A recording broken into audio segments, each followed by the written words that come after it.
Good morning. तो class +2 की unit number 6 का लेक्चर नंबर 2 करेंगे। तो इसके अंदर हम क्या देखेंगे भाई, यहाँ पे कुछ जो मेटल और होंगे, इंपॉर्टेंट मेटल और रहेंगे, उनको रिवाइज करवा देता हूँ भाई। ये जो मेटल और है ये यूं के यूं भाई एनसीईआरटी में है, वहाँ से भी आप कर सकते हो, ठीक है। ये किस लिए यहाँ पे लिखे गए, देखो जो अपने पास बोर्ड का एग्जाम है भाई, हरियाणा बोर्ड का जो पेपर रहता है उसके अंदर ऑप्शन टाइप में एक क्वेश्चन यहाँ से पूछ लेता है। तो यहाँ पे कुछ मेटल और रहेंगे, ये आपको याद ही करने पड़ेंगे भाई, याद ही करने पड़ते हैं ये, और कोई इसकी ट्रिक नहीं है, तो याद आपको करने पड़ेंगे। जैसे कि क्वेश्चन पूछ सकता है आपसे, जैसे भाई इनमें से कॉपर का और कौन सा है, या पूछ सकता है जैसे 4 ऑप्शन वहाँ मिलेंगे, इनमें से कॉपर का और कौन सा नहीं है। इस प्रकार के क्वेश्चन वहाँ पे आते हैं। तो यहाँ पे जितने भी और एनसीईआरटी में दिए कम से कम उनको तो याद करोगे, अच्छे से याद कर लेना, वहाँ से क्वेश्चन बनने के ज़्यादा चांस। तो देखो कौन कौन से दिए गए भाई, एक बार यहाँ पे रिवाइज कर लेते हैं। प्रिंसिपल और ऑफ सम इम्पोर्टेंट मेटल, जैसे कि एल्यूमिनियम के कौन से और होंगे अपने पास, बॉक्साइट। बॉक्साइट क्या है, एल्यूमिनियम ऑक्साइड है, एल्यूमिनियम ऑक्साइड होगा। Hydrated aluminium oxide is called as bauxite, उसको हम बॉक्साइट बोलेंगे।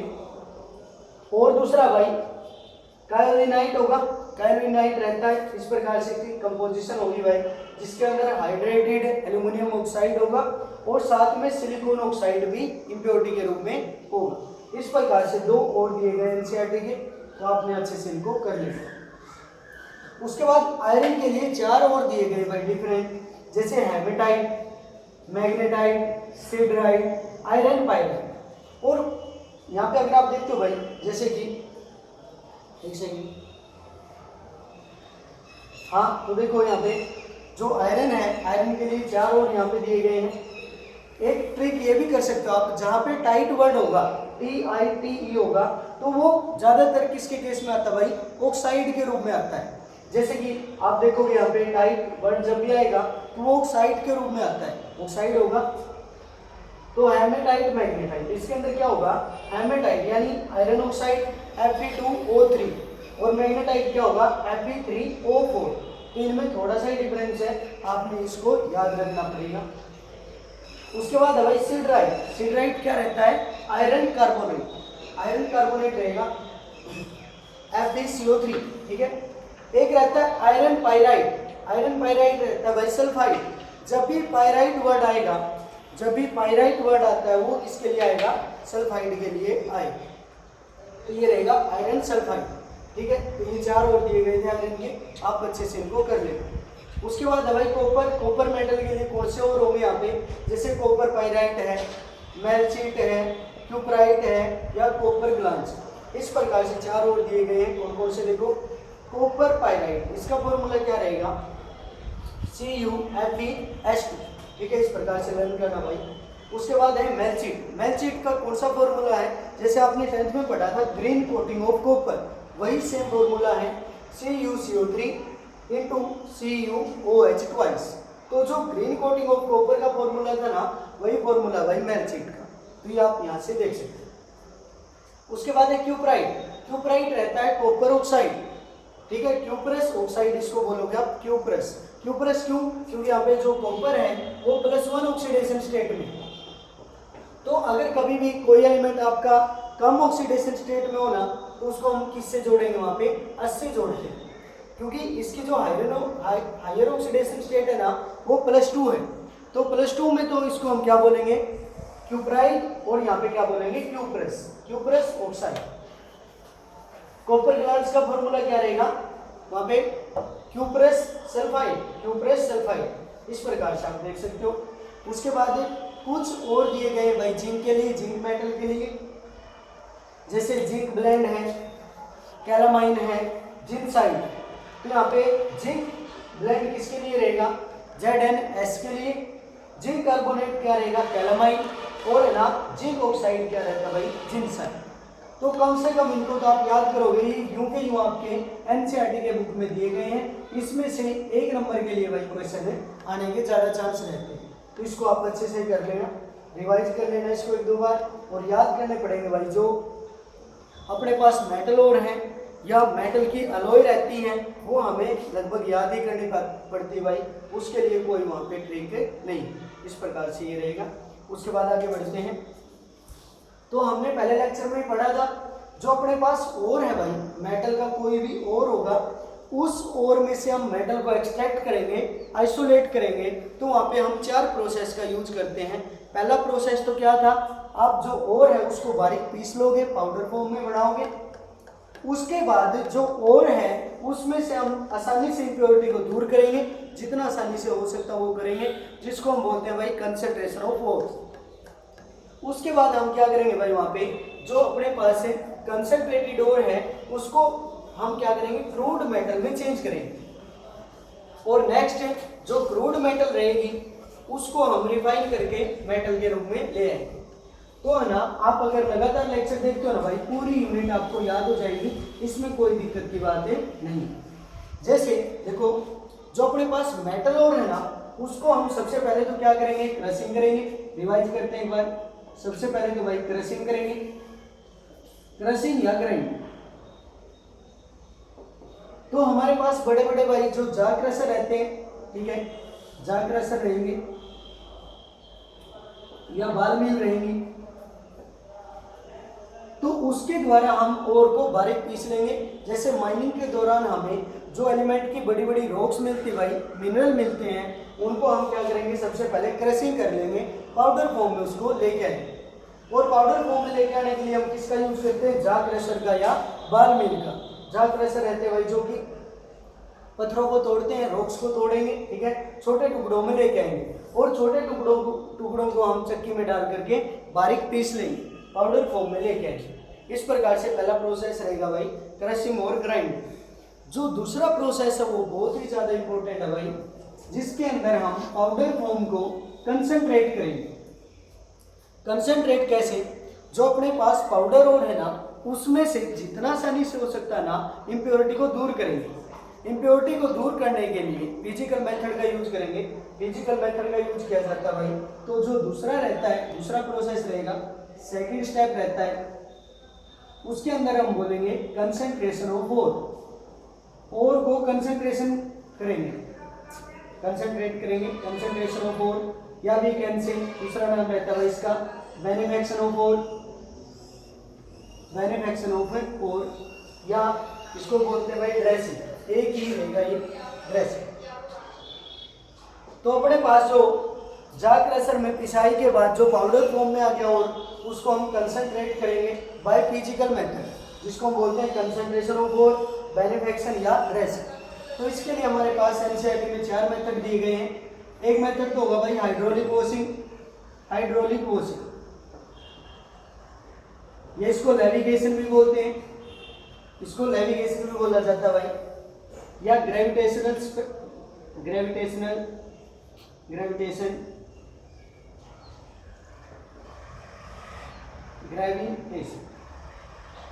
देख लेना, ग्रेविटेशन सेपरेशन, ग्रेविटेशनल सेपरेशन होगा, या इसका एक नाम रहता है भाई लेविगेशन। लेविगेशन आज करेंगे हम ये लेविगेशन। और जो दूसरा प्रोसेस है भाई कंसंट्रेशन ऑफ ओर का, वो रहता है मैग्नेटिक सेपरेशन। मैग्नेटिक सेपरेशन रहेगा।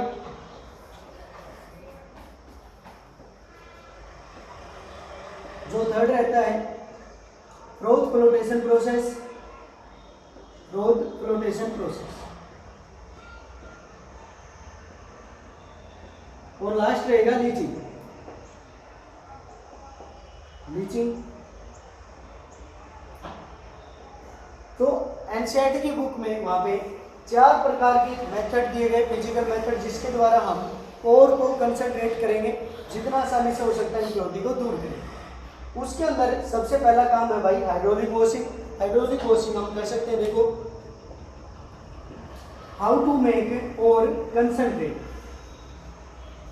ओर को कंसंट्रेट कैसे करें, जो अपने पास ओर है उसके अंदर अपने पास मेटल होगी और गैंग पार्टिकल होंगे। गैंग मतलब इम्प्योरिटी। इम्प्योरिटी को हम दूर करेंगे बाय हाइड्रोलिक वॉशिंग। तो इसको हम क्या बोलते हैं भाई, कंसंट्रेशन ऑफ ओर बोलेंगे, ठीक है। तो देखना हाइड्रोलिक वॉशिंग का मीनिंग क्या होगा, हम है ना जो अपने पास कंसंट्रेटेड ओर है ना उसकी वॉशिंग करेंगे by the pressure of water. Water का बहुत सारा प्रेशर यूज करके हम वहाँ पे ओर को वॉश करेंगे, ठीक है। तो इसके लिए क्या होगा भाई, देखो इसका प्रिंसिपल क्या था, प्रिंसिपल क्या रहेगा भाई इस प्रोसेस का। इसके अंदर क्या होगा, वहाँ पे कहता है ग्रेविटी का डिफरेंस होना चाहिए भाई, यानी है ना दोनों के बीच में वहाँ पे वेट का डिफरेंस होना चाहिए। जो अपने पास एक तरफ तो और पार्टिकल होंगे, और पार्टिकल होंगे या कह दो कि मेटल वाला पार्ट होगा, और एक दूसरा क्या रहेगा गैंग पार्टिकल, गैंग पार्टिकल होंगे। तो इनके बीच में वहां पे वेट के बीच में डिफरेंस होना चाहिए, डिफरेंस इन वेट, ठीक है। वेट का डिफरेंस उसके अंदर होना चाहिए, या तो अपने पास है जो और पार्टिकल वो हैवी होने चाहिए या गैंग पार्टिकल हैवी होने चाहिए, ठीक है ना। उनमें से एक तो हैवी होना चाहिए और एक क्या होना चाहिए भाई, लाइट होना चाहिए, तभी हम इनको अलग कर सकते हैं। इसीलिए इसको हम क्या बोलते हैं, ग्रेविटेशनल सेपरेशन। यानी जो अपने पास गैंग पार्टिकल है और जो मेटल वाला पार्ट है और पार्टिकल है, उनके बीच में ग्रेविटी का डिफरेंस होना चाहिए, वेट का डिफरेंस होना चाहिए, तभी हम यूज कर सकते हैं हाइड्रोलिक वॉशिंग। इसीलिए इसको ग्रेविटेशनल सेपरेशन भी बोला जाता है। तो किस प्रकार से प्रोसेस का यूज करेंगे, देखो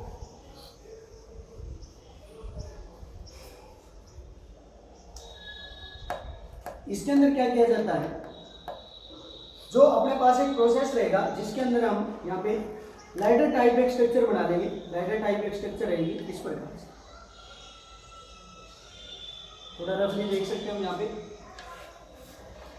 तो लाइटर टाइप एक स्ट्रक्चर रहती है जिसके ऊपर हम क्या करेंगे, यहाँ पे जो अपना स्लोप रहेगा यहाँ पे इसके ऊपर और रख लेंगे जो पाउडर ओर है, जो पाउडर ओर है उसको हम यहाँ पे रखेंगे, जो पाउडर ओर है। तो इसके अंदर क्या होगा, जो पाउडर ओर है हमारे पास यहाँ पे मेटल वाला पार्ट होगा अपने पास, ठीक है, यानी और पार्टिकल होंगे जो हमें कंसंट्रेट करने हैं, और साथ में यहाँ पे इम्प्योरिटी भी होगी, साथ में इम्प्योरिटी होगी। तो हम मान के चलते हैं जो और पार्टिकल है हमारे पास वो तो हैवी है, वो तो हैवी है, और जो इम्प्योरिटी है वो लाइट है, वो लाइट है। तो इसके ऊपर हम क्या करते हैं भाई, टैब के द्वारा, यहाँ पे ऊपर टैब होगी, ठीक है, यहाँ पे टैब रहेगी भाई इस प्रकार से। तो इसके ऊपर हम है ना पानी का प्रेशर लगाते हैं, ठीक है, बहुत ज़्यादा हैवी प्रेशर यहाँ पे यूज किया जाता है इस प्रकार से। तो बिल्कुल आसान सा तरीका भाई, क्या होगा, जो इम्प्योरिटी आपकी हल्की होगी यहाँ पे वो तो क्या होगी पानी के प्रेशर के द्वारा यहाँ पे नीचे चली जाएगी, ठीक है, नीचे जाकर के इकट्ठा होगी यहाँ पे। जो इम्प्योरिटी है वो तो यहाँ पे इकट्ठा हो जाएगी, जो गैंग पार्टिकल होंगे वो तो पानी के प्रेशर के साथ है ना भाई, जो लाइट पार्टिकल होंगे वो तो यहाँ पे इकट्ठा होंगे, इम्प्योरिटी तो यहाँ पे इकट्ठी हो जाएगी। और जो अपने पास हैवी होंगे, जो हैवी पार्टिकल होंगे ना वो पानी के प्रेशर के साथ मान लिया हिल भी गए यहाँ से, तो वो क्या होंगे, यहाँ पे जो स्टेप बना दिए भाई यहाँ पे इकट्ठे हो जाएंगे, यहाँ पे इकट्ठे हो जाएंगे इस प्रकार से। तो हमारे पास जो यहाँ पे सीढ़ियों के अंदर रुकेंगे, ठीक है, तो इस प्रकार से जो पार्टिकल होंगे वो कौन से होंगे भाई, और पार्टिकल होंगे, ये कह दो कि मेटल वाला पार्ट होगा। तो हम मान के चले थे जो और पार्टिकल है वो तो हैवी है और जो इम्प्योरिटी वो लाइट है। तो यहाँ पे जो लाइट पार्टिकल होंगे, जो गैंग पार्टिकल होंगे वो तो पानी के प्रेशर के साथ क्या होंगे, एकदम से बह करके नीचे चले जाएंगे, इम्प्योरिटी तो नीचे इकट्ठा हो जाएगी सारी। और जो अपने पास हैवी होंगे वो कहाँ पे हो जाएंगे भाई, यहाँ पे जो अपने पास यहाँ पे स्टेप बना दिए गए भाई, डिफरेंट स्टेप होंगे, उसके पास वहाँ पे रुक जाएंगे जो हैवी पार्टिकल होंगे, और पार्टिकल या मेटल जो पार्ट होगा वो यहाँ पे रुक जाएगा। तो इनको हम क्या करेंगे, बाद में इकट्ठा कर लेंगे और इस प्रकार से हम और को कंसंट्रेट कर सकते हैं। यानी हाइड्रोलिक वॉशिंग का यूज करके हम इम्प्योरिटी को दूर कर सकते हैं। ऐसा तभी यूज कर सकते हैं हम जब अपने पास या तो मेटल वाला पार्ट हैवी हो या जो और पार्टिकल है वो हैवी हो। जैसे हम कॉपर मेटल के लिए यूज करते हैं इसको, कॉपर जो और होंगे भाई, कॉपर के और होंगे या आयरन के और होंगे, जिंक के और होंगे, तो वहाँ पे मेटल तो हैवी रहती है और जो इम्प्योरिटी रहेगी वो हल्की रहेगी। तो इस प्रकार से इसका यूज किया जाता है। जो सेकंड मेथड रहता है वो रहता है भाई magnetic separation.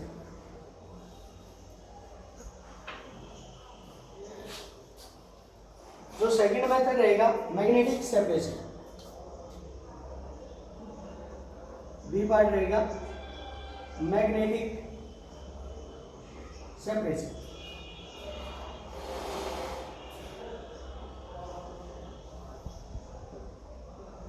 Magnetic separation.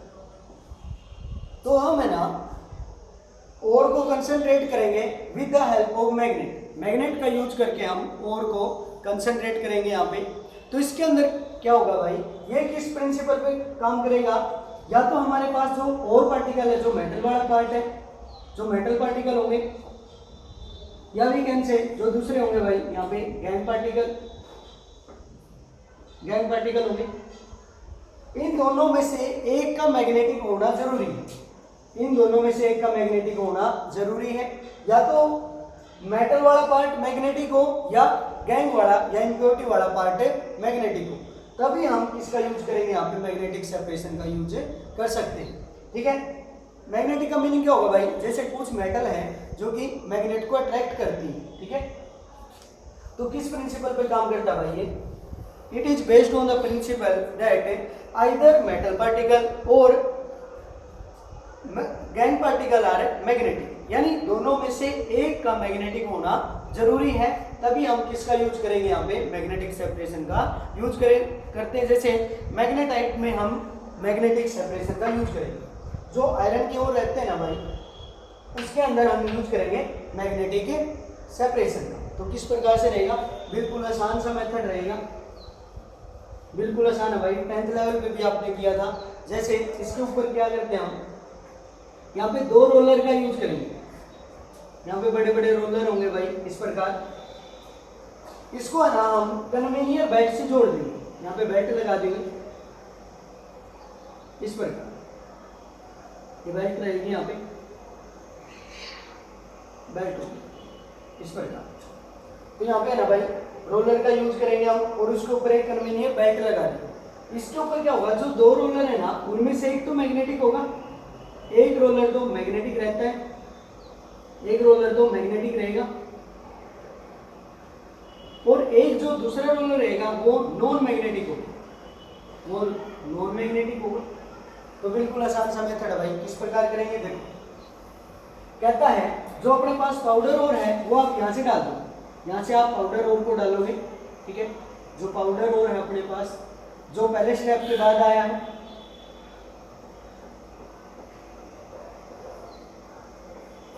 Powder ओर को डाल देंगे, तो कन्वेनियर बेल्ट इस ओर को लेके जाएगा यहाँ से।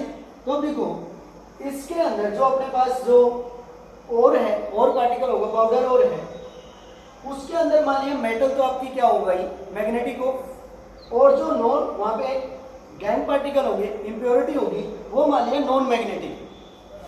तो क्या रहेगा यहाँ पे, जो कन्वेनियर बेल्ट है जब यहाँ तक पहुंचेगी, जो अपने पास मैग्नेटिक पार्ट होगा ना वो तो इस रोलर से चिपक जाएगा, और जो गैंग पार्टिकल होंगे वो दूर जाकर के गिरेंगे। देखो जो गैंग पार्टिकल है भाई, जो इम्प्योरिटी है, जो कि नॉन मैग्नेटिक है, वो इस रोलर से नहीं चिपकेंगे, और नहीं चिपकेंगे ना तो ये क्या करेगा भाई, इसको यहाँ पे उठा करके फेंक देगा। जो यहाँ पे इम्प्योरिटी है, जो नॉन मैग्नेटिक पार्ट है, वो तो यहाँ पे इकट्ठा हो जाएगा। देखो किस प्रकार सेपरेट करते हैं भाई, जो नॉन मैग्नेटिक पार्ट है ना वो तो यहाँ पे इकट्ठा हो जाएगा, नॉन मैग्नेटिक पार्ट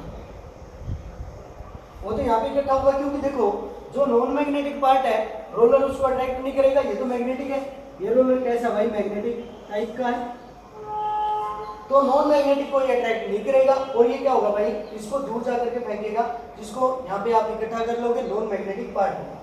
दूसरा जो मैग्नेटिक पार्ट होगा ना वो तो इस रोलर से चिपक जाएगा, इस रोलर से चिपकेगा, और चिपक के ना वो कहाँ पे इकट्ठा होगा, जहाँ पे देखो, जहाँ पे इस रोलर का मैग्नेटिक इफेक्ट खत्म हो जाएगा, कंप्लीट हो जाएगा, वहां पर जाकर के ये इकट्ठा होगा भाई। यहाँ पे आकर के आप दूसरे बर्तन में इसको इकट्ठा करोगे तो यहाँ पे कौन सा पार्ट इकट्ठा हो जाएगा भाई, अपना दूसरा पार्ट यहाँ पे इकट्ठा होगा, वो कैसा होगा, यहाँ पे मैग्नेटिक, वो होगा मैग्नेटिक, वो मैग्नेटिक पार्ट।